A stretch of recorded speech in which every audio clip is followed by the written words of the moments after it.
Hello అండి, welcome to our channel. నేను చేసుకున్న ఈ రెసిపీ మీ అందరి మనసుల్ని దోచేయబోతుందండి. తినేటప్పుడు నేను ఎంత ఎంజాయ్ చేశానో మీరు కూడా అంత ఎంజాయ్ చేస్తారు. ముందుగా ఒక గ్లాస్ పాలను తీసుకొని మరిగించి పక్కన పెట్టుకోవాలి. అదే పాన్లోకి ఒక గ్లాస్ వరకు వాటర్ని యాడ్ చేసుకోవాలి. ఇవి కూడా మరిగించుకోవాలి. ఆ తర్వాత అందులోకి ఒక కప్పు బెల్లం తురుముని యాడ్ చేసుకోవాలి. ఆ తర్వాత ఓట్స్ని ఒక కప్పు వరకు తీసుకొని డ్రై ఫ్రై చేసుకోవాలి. చేసుకున్న తర్వాత ఇవి మరుగుతున్న బెల్లం నీళ్ళలోకి యాడ్ చేసుకోవాలి.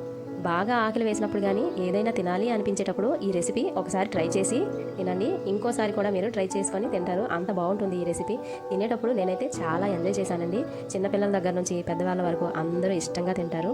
కొత్తగా నా ఛానల్ని ఎవరైనా చూసినట్టయితే ఈ వీడియో మీకు నచ్చినట్టయితే ఒక లైక్ చేయండి, షేర్ చేయండి. ఆ తర్వాత ఈ ఓట్స్ని మనం గరిటతో బాగా కలుపుకోవాలి. ఇలా యాడ్ చేసుకున్న తర్వాత కలుపుకున్నాక ఓట్స్ అన్నీ ఉడికేంత వరకు మనం సిమ్లో పెట్టుకొని ఉడికించుకోవాలి. సిమ్లో కానీ మీడియంలో కానీ పెట్టుకోండి, హైలో మాత్రం పెట్టుకోవద్దు, త్వరగా థిక్గా అయిపోతాయి. ఇలా గరిటతో కలుపుకుంటూ ఈ మిశ్రమం అంతా దగ్గర పడేంత వరకు సిమ్లో పెట్టుకొని ఉడికించుకోవాలి. బెల్లంతో అయితే కలర్ఫుల్గా ఉంటుంది, తినడానికి బాగుంటుంది, హెల్త్ కూడా చాలా మంచిది. షుగర్తో అస్సలు చేసుకోవద్దండి, అన్హెల్దీ. ఇలా కలుపుకున్న వాటిలోకి మనం డ్రై ఫ్రూట్స్ని యాడ్ చేసుకుంటే రెడీ అయిపోతుందండి. 10 నిమిషాల్లో అయిపోయిన రెసిపీ అండి. నేనైతే బాగా ఆకలి వేసినప్పుడు ఇది చేసుకొని తిన్నాను. చాలా నచ్చింది నాకు. ఈవినింగ్ టైంలో తిన్నాను, బాగా నచ్చిందండి. మీతో కూడా షేర్ చేసుకోవాలనిపించింది. ఇలా కట్ చేసి పెట్టుకున్న డ్రై ఫ్రూట్స్ని యాడ్ చేసుకుంటున్నాను. ఇవే కాకుండా మీ ఇంట్లో ఏముంటే అవి డ్రై ఫ్రూట్స్ యాడ్ చేసుకోవచ్చు. ఎండు కొబ్బరి ఉంటే ఖచ్చితంగా వేసుకోండి, ఎక్స్ట్రా టేస్ట్, హెల్త్ కూడా చాలా మంచిది. ఇలా కలుపుకున్న తర్వాత ఒక బౌల్లోకి తీసుకోవాలి. స్టవ్ ఆఫ్ చేసుకున్నాక ఒక బౌల్లోకి తీసుకోవాలి. అంతే అండి, ఇలా లాగించేయచ్చు. మిల్క్ ఇష్టం లేని వాళ్ళు ఇలా చేసుకొని, అంటే వాటర్తో ఇలా చేసుకొని తినేయచ్చండి. ఇది వేడిగా కానీ చల్లగా కానీ చాలా బాగుంటుంది. మిల్క్ ఇష్టమైన వాళ్ళు ఎలా తినాలో నేను ఎలా ఎంజాయ్ చేశానో ఇప్పుడు మీరు చూడబోతున్నారు. నాలాగా మీకు తినాలనిపించినట్టయితే ఒకసారి ఈ వీడియో చివరి వరకు చూడండి.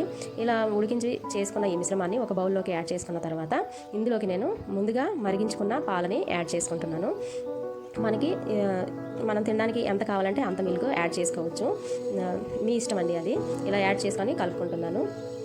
స్వీట్నెస్ కూడా కరెక్ట్గా సరిపోతుందండి. ఎక్కువగా కావాలనుకున్నప్పుడు మనం ముందు ఒక కప్పు బెల్లం వేసుకున్నాం కదా, కప్పున్నర వేసుకోండి. ఎక్కువగా కావాలనుకుంటే నాకైతే ఇలా కరెక్ట్గా సరిపోయింది. మిల్క్ ఇష్టం లేని వాళ్ళు ఇందాక ఎంతవరకు చేసుకున్నామో అంతవరకు చేసుకొని తినేయచ్చు. లేదు మిల్క్ కూడా మాకు కావాలి, బాగుంటుంది అని అనిపిస్తే ఇలా యాడ్ చేసుకున్నాను. మీరు కూడా ఇలా యాడ్ చేసుకొని తినండి. చాలా అంటే చాలా బాగుందండి. నేను ఫుల్గా ఎంజాయ్ చేశాను.